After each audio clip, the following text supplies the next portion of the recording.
श्री रामकृष्ण देव के उपदेश वचनामृत पृष्ठ क्रमांक 1096 परिच्छेद 129 योग तथा पांडित्य। श्यामपुकुर में भक्तों के संग में। आज शुक्रवार है, आश्विन की सप्तमी 30 अक्टूबर 1885। श्री रामकृष्ण चिकित्सा के लिए श्यामपुकुर आए हुए हैं। 2 मंजिले के एक कमरे में बैठे हुए हैं। दिन के 9 बजे का समय होगा। मास्टर से एकांत में बातचीत कर रहे हैं। मास्टर डॉक्टर सरकार के यहाँ जाकर पीड़ा की खबर देंगे और उन्हें साथ ले आएंगे। श्री रामकृष्ण का शरीर इतना अस्वस्थ तो है, परंतु इतने पर भी वे दिन रात भक्तों की मंगल कामना और उनके लिए चिंता किया करते हैं। श्री रामकृष्ण मास्टर से सहास्य। आज सवेरे पूर्ण आया था। बहुत अच्छा स्वभाव हो गया है। मणिन्द्र का प्रकृति भाव है। कितने आश्चर्य की बात है। चैतन्य चरित पढ़कर उसके मन में गोपी भाव, सखी भाव की धारणा हो गई है। यहाँ भाव कि ईश्वर पुरुष है और मैं मानो प्रकृति। मास्टर: जी हाँ। पूर्णचंद्र स्कूल में पढ़ता है। उम्र 15-16 साल की होगी। पूर्ण को देखने के लिए श्री रामकृष्ण बहुत व्याकुल होते हैं, परंतु घर वाले उसे आने नहीं देते। पहले एक रात को पूर्ण को देखने के लिए वे इतने व्याकुल हुए थे कि उसी समय वे दक्षिणेश्वर से एकाएक मास्टर के घर चले गए थे। मास्टर ने पूर्ण को घर से ले आकर साक्षात करा दिया था। ईश्वर को किस तरह पुकारना चाहिए आदि बातें उसके साथ करने के पश्चात वे दक्षिणेश्वर लौटे थे। मणिन्द्र की उम्र भी 15-16 साल की होगी। भक्तगण उसे खोखा कहकर पुकारते थे। वह बालक ईश्वर के नाम संकीर्तन को सुनकर भावावेश में नाचने लगता था। दिन के 10:30 बजे का समय है। मास्टर डॉक्टर सरकार के घर आए हुए हैं। रास्ते पर 2 मंजिले के बैठक खाने का बरामदा है। वहीं वे डॉक्टर के साथ बेंच पर बैठे हुए बातचीत कर रहे हैं। डॉक्टर के सामने ग्लास केस में पानी है और उसमें लाल मछलियां क्रीड़ा कर रही हैं। डॉक्टर रह रहकर इलायची का छिलका पानी में डाल रहे हैं और मैदे की गोलियां बनाकर छत पर फेंक रहे हैं, गोरैयों को चुगाने के लिए। मास्टर बैठे हुए देख रहे हैं। डॉक्टर मास्टर से सहास्य: यह देखो, ये लाल मछलियां मेरी ओर देख रही हैं, जैसे भक्त भगवान की ओर देख रहे हों, परंतु इन्होंने यह नहीं देखा कि मैंने इधर इलायची का छिलका फेंका है। इसीलिए कहता हूँ, केवल भक्ति से क्या होगा, ज्ञान चाहिए। मास्टर हंस रहे हैं। और वहाँ देखो, गौरैये उड़ गए। उधर मैंने मैदे की गोली फेंकी तो उन्हें इससे भय हो गया। उनमें भक्ति नहीं है, क्योंकि उनमें ज्ञान नहीं। वे जानती नहीं कि यह उनके खाने की चीज़ है। डॉक्टर बैठक खाने में आकर बैठे। चारों ओर अलमारी में ढेरों पुस्तकें रखी हैं। डॉक्टर ज़रा विश्राम कर रहे हैं। मास्टर पुस्तक देख रहे हैं और एक एक पुस्तक लेकर पढ़ रहे हैं। अंत में कैनन फेरर की लिखी यीशु की जीवनी थोड़ी देर पढ़ते रहे। डॉक्टर बीच बीच में गप्पे भी लड़ा रहे हैं। कितने कष्ट से होम्योपैथिक अस्पताल बना था। इस संबंध की चिट्ठियाँ और दूसरे दूसरे कागजात मास्टर से पढ़ने के लिए कहा और कहा, ये सब चिट्ठियाँ 1876 के कलकत्ता जर्नल ऑफ मेडिसिन में मिलेंगी। होम्योपैथी पर डॉक्टर का बड़ा विश्वास है। मास्टर ने एक और पुस्तक उठाई, मुंगर कृत नया धर्म, मुंगर्स न्यू थियोलॉजी। डॉक्टर ने उसे देखा। डॉक्टर: मुंगर के सिद्धांत युक्तियों और तार्किक विचारों पर अवलंबित हैं। इसमें ऐसा नहीं लिखा है कि चैतन्य, बुद्ध या यीशु ने अमुक बात कही है, अतएव इसे मानना चाहिए। मास्टर हंसकर: चैतन्य और बुद्ध की बातें नहीं, परंतु मुंगर ने कही, इसलिए बात माननीय है। डॉक्टर: तुम्हारी इच्छा, चाहे जो कहो। मास्टर: हाँ, किसी न किसी का नाम प्रमाण के लिए लेना ही पड़ता है, इसलिए मुंगर का ही नाम सही। डॉक्टर जोर से हंसते हैं। डॉक्टर गाड़ी पर बैठे, साथ साथ मास्टर भी। गाड़ी श्यामपुकुर की ओर जा रही है। दोपहर का समय है। दोनों बातचीत करते हुए जा रहे हैं। डॉक्टर भादुड़ी की चर्चा भी बीच बीच में आती है, क्योंकि ये श्री रामकृष्ण के पास कभी कभी आते हैं। मास्टर सहास्य: आपके लिए भादुड़ी ने कहा है कि ईंट और पत्थर से जन्म फिर शुरू करना होगा। डॉक्टर: वहाँ कैसा? मास्टर: आप महात्मा, सूक्ष्म शरीर आदि बातें तो मानते नहीं। भादुड़ी महाशय जान पड़ता है थियोसॉफिस्ट हैं। इसके अतिरिक्त आप अवतार लीला भी नहीं मानते। इसीलिए उन्होंने शायद हंसी में कहा था कि अब की बार मरने पर आपका मनुष्य के घर जन्म तो होगा ही नहीं। कोई जीव जंतु पेड़ पौधा भी आप न होंगे।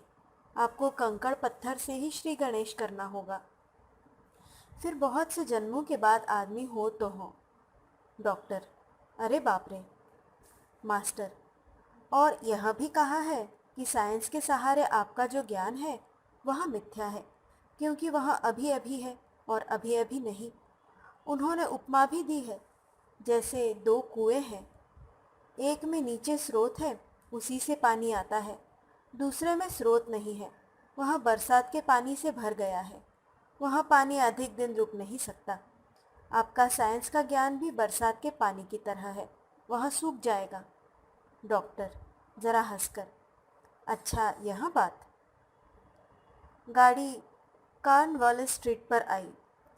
डॉक्टर सरकार ने डॉक्टर प्रताप मजुमदार को गाड़ी में बिठा लिया। डॉक्टर प्रताप कल श्री रामकृष्ण को देखने गए थे। वे सब श्यामपुकुर आ पहुंचे। ज्ञानी का ध्यान, जीवन का उद्देश्य।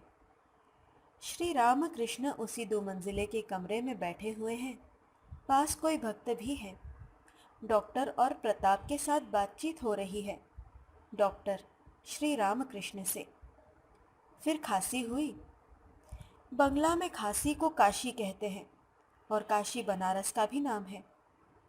सहास्य: काशी जाना अच्छा भी तो है।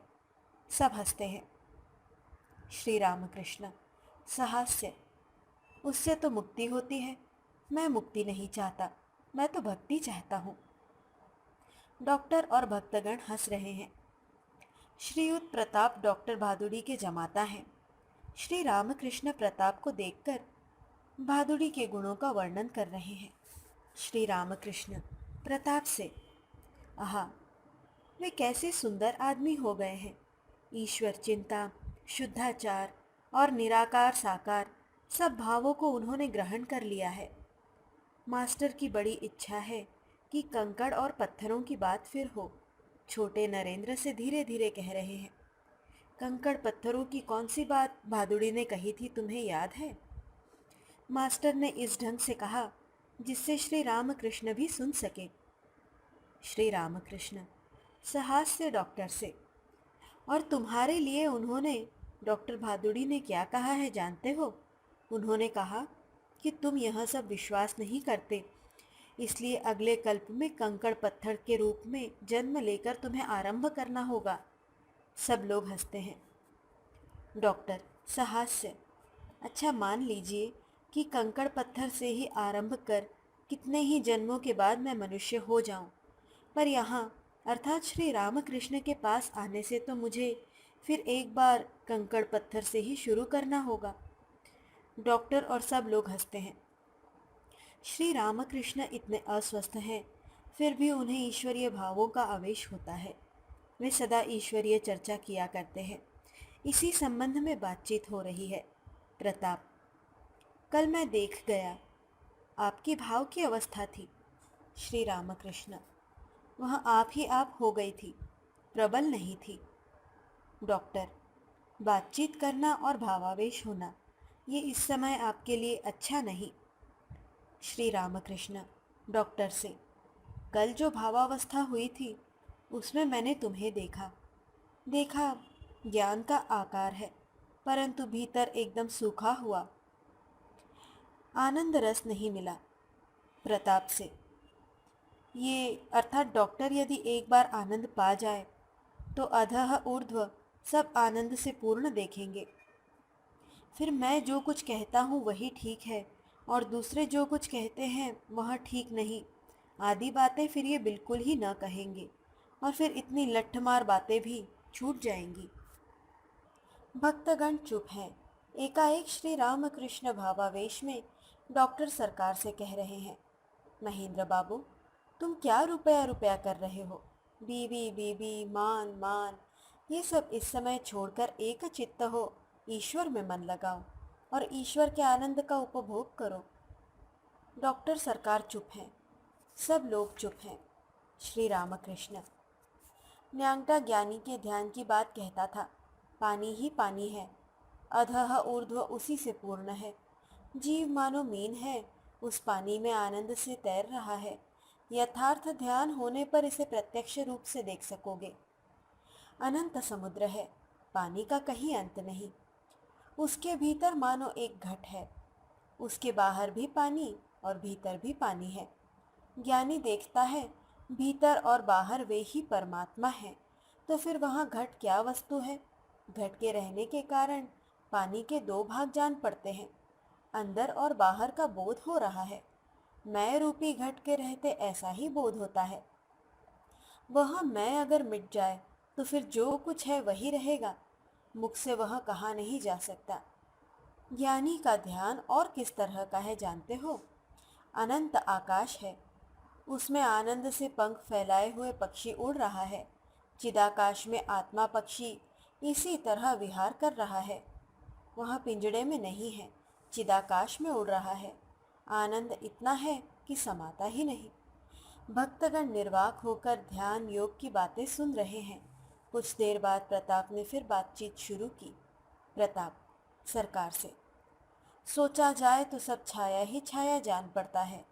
डॉक्टर, छाया अगर कहते हो तो तीन चीज़ों की आवश्यकता है, सूर्य, वस्तु और छाया।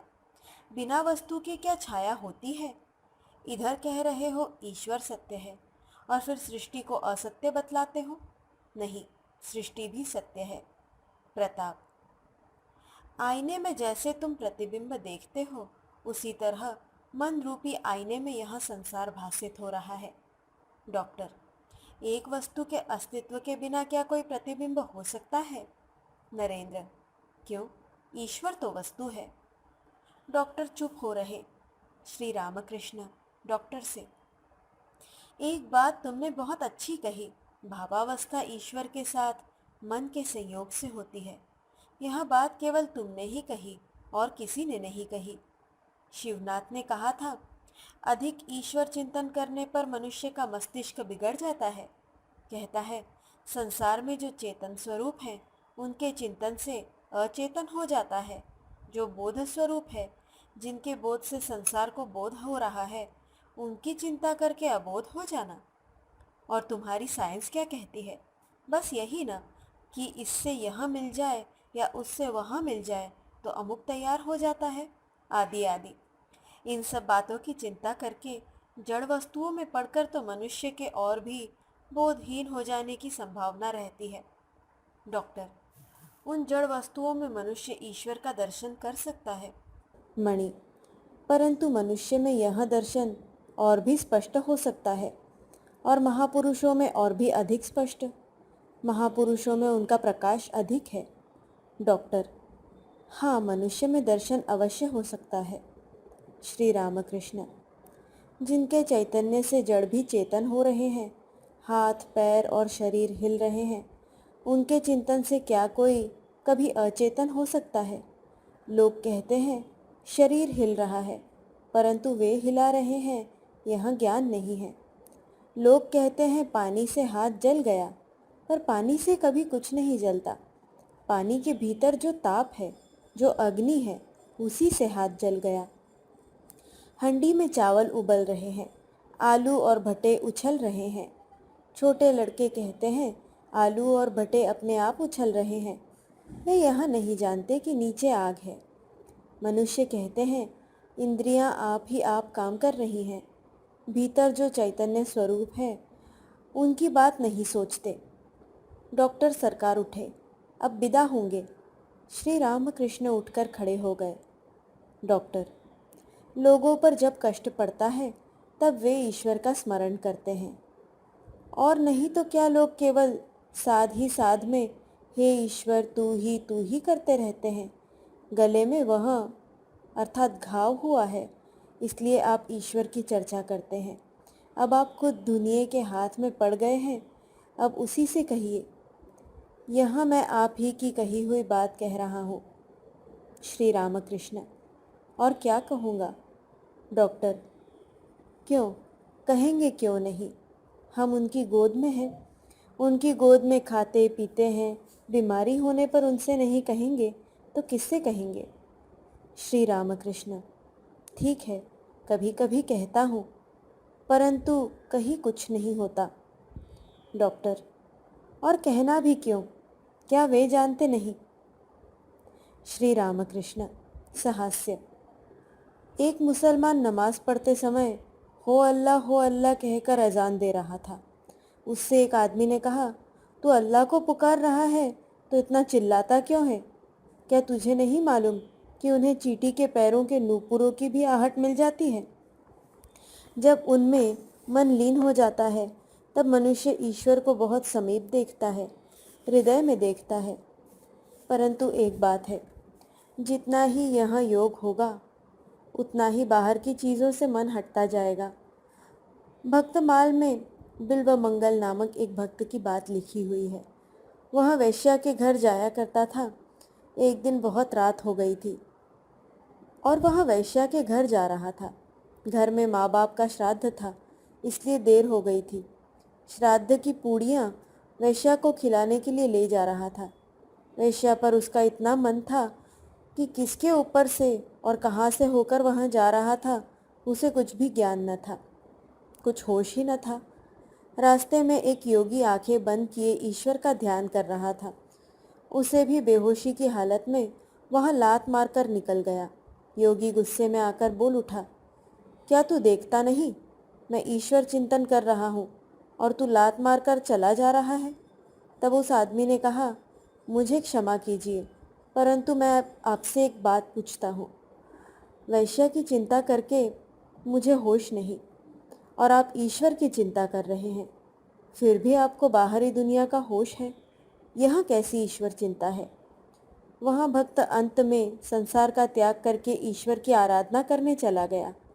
वैश्या से उसने कहा था, तुम मेरी ज्ञानदात्री हो, तुम ही ने मुझे सिखलाया कि ईश्वर पर किस तरह अनुराग किया जाता है।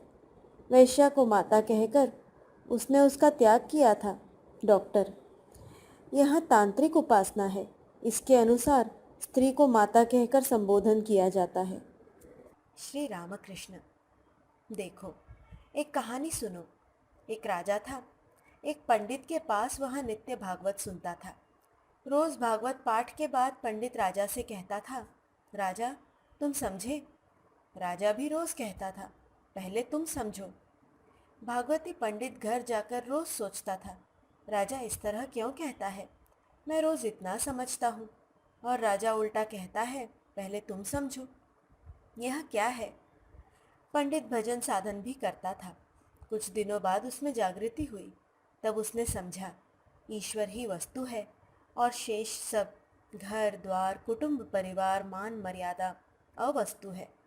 संसार में सब विषय मिथ्या प्रतीत होने के कारण उसने संसार छोड़ दिया। जाते समय वह केवल एक आदमी से कह गया, राजा से कहना, अब मैं समझ गया हूँ। एक कहानी और सुनो। एक आदमी को भागवत के एक पंडित की ज़रूरत पड़ी जो रोज़ जाकर उसे भागवत सुना सके। इधर भागवती पंडित मिल नहीं रहा था। बहुत खोजने के बाद एक आदमी ने आकर कहा, भाई एक बहुत अच्छा भागवती पंडित मिला है। उसने कहा, फिर तो काम बन गया, उसे ले आओ।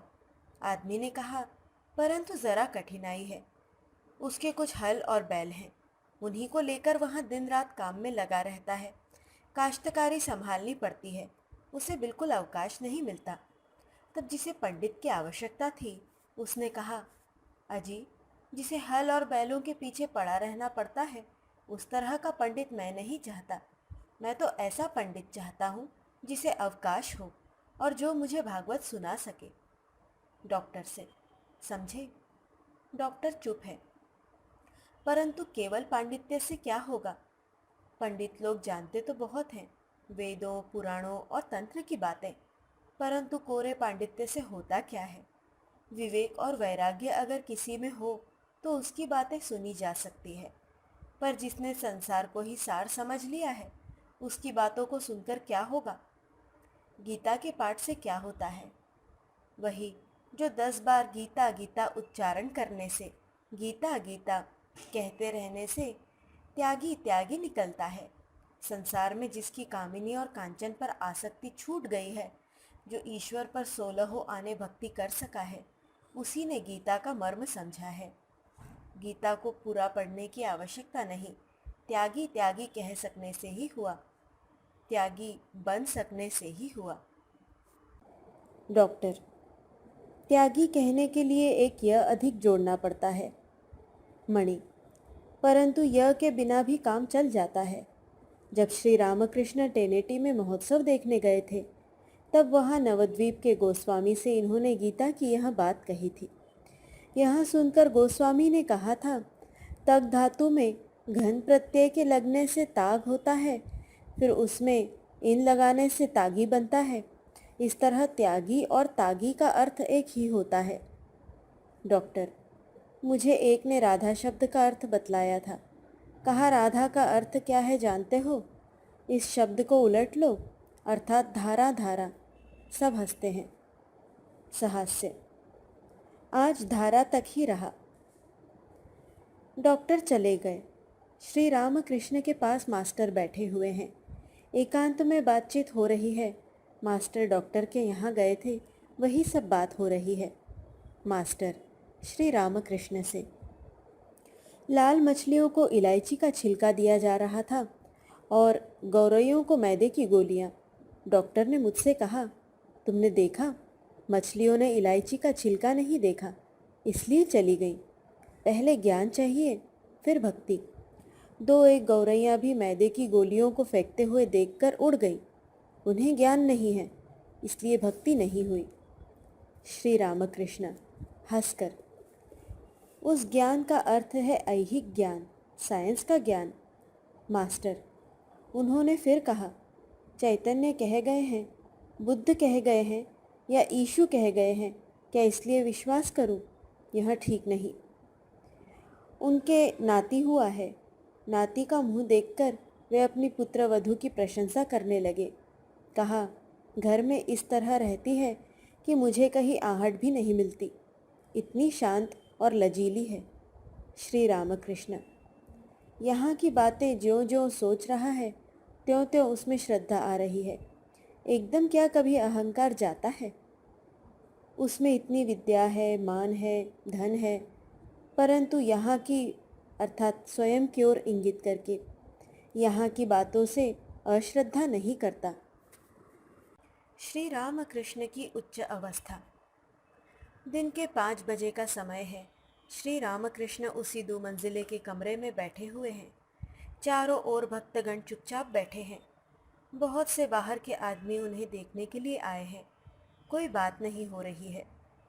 मास्टर पास ही बैठे हुए हैं, उनके साथ एकांत में बातचीत हो रही है। श्री रामकृष्ण कुर्ता पहनेंगे।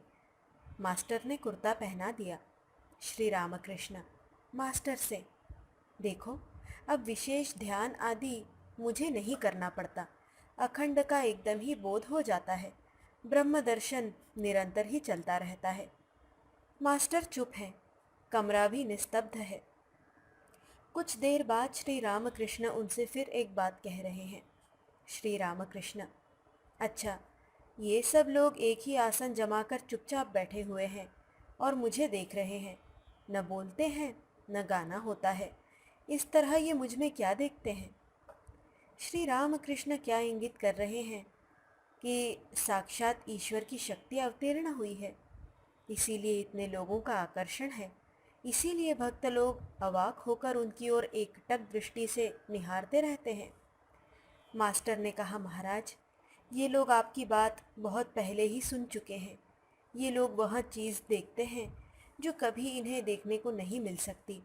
देखते हैं सदा ही आनंद में मग्न रहने वाले, निरहंकार, बाल स्वभाव, ईश्वर के प्रेम में मग्न रहने वाले महापुरुष को। उस दिन आप ईशान मुखर्जी के यहाँ गए हुए थे। आप बाहर के कमरे में टहल रहे थे, हम लोग भी गए हुए थे। एक ने आपसे आकर कहा, इस तरह का सदानंद पुरुष हमने कभी देखा नहीं। मास्टर फिर चुप हो रहे। कमरा फिर निस्तब्ध है।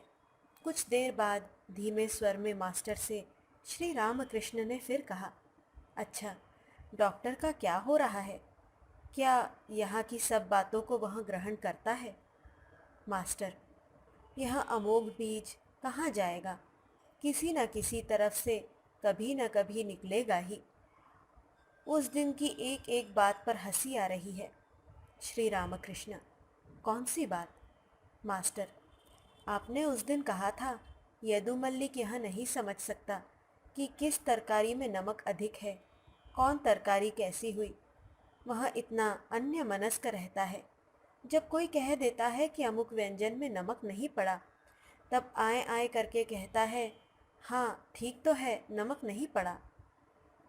डॉक्टर को यह बात आप सुना रहे थे। उन्होंने कहा था ना कि वे बहुत ही अन्यमनस्क हो जाया करते हैं। आप समझा रहे थे कि वे विषय की चिंता करके अन्यमनस्क होते हैं, ईश्वर की चिंता करके नहीं। श्री रामकृष्ण, क्या इन बातों को वह न सोचेगा? मास्टर, सोचेंगे क्यों नहीं, परंतु उन्हें बहुत से काम रहते हैं, इसलिए भूल भी जाते हैं। आज भी उन्होंने क्या ही अच्छा कहा कि स्त्री को मातृ रूप देखना तांत्रिकों की एक उपासना है। श्री रामकृष्ण, मैंने क्या कहा? मास्टर, आप बैलों वाले भागवती पंडित की बात कह रहे थे। श्री रामकृष्ण हंसते हैं। और आपने कही थी उस राजा की बात जिसने कहा था तुम पहले समझो। श्री रामकृष्ण हंसते हैं। फिर आपने गीता की बात कही थी। गीता का सार तत्व है कामिनी और कांचन का त्याग, कामिनी और कांचन पर आसक्ति का त्याग। आपने डॉक्टर से कहा, संसारी होकर कोई क्या शिक्षा देगा। यह बात शायद वे समझ नहीं सके। अंत में धारा धारा कहकर बात को दबा गए। श्री रामकृष्ण भक्तों के कल्याण के लिए सोच रहे हैं। पूर्ण और मणिंद्र दोनों उनके बालक भक्तों में से है। श्री रामकृष्ण ने मणिंद्र को पूर्ण से मिलने के लिए भेजा। श्री राधा कृष्ण तत्व नित्य लीला। संध्या हो गई है। श्री रामकृष्ण के कमरे में दीपक जल रहा है। कई भक्त जो श्री रामकृष्ण को देखने के लिए आए हैं, उसी कमरे में कुछ दूर पर बैठे हुए हैं। श्री रामकृष्ण का मन अंतर्मुख हो रहा है। इस समय बातचीत बंद है। कमरे में जो लोग हैं वे भी ईश्वर की चिंता करते हुए मौन हो रहे हैं। कुछ देर बाद नरेंद्र अपने एक मित्र को साथ लेकर आए। नरेंद्र ने कहा, ये मेरे मित्र हैं, इन्होंने कई ग्रंथों की रचना की है। ये किरणमयी लिख रहे हैं। किरणमयी के लेखक ने प्रणाम करके आसन ग्रहण किया। श्री रामकृष्ण के साथ बातचीत करेंगे। नरेंद्र, इन्होंने राधा कृष्ण के संबंध में भी लिखा है। श्री रामकृष्ण, लेखक से, क्यों जी, क्या लिखा है, जरा कहो तो।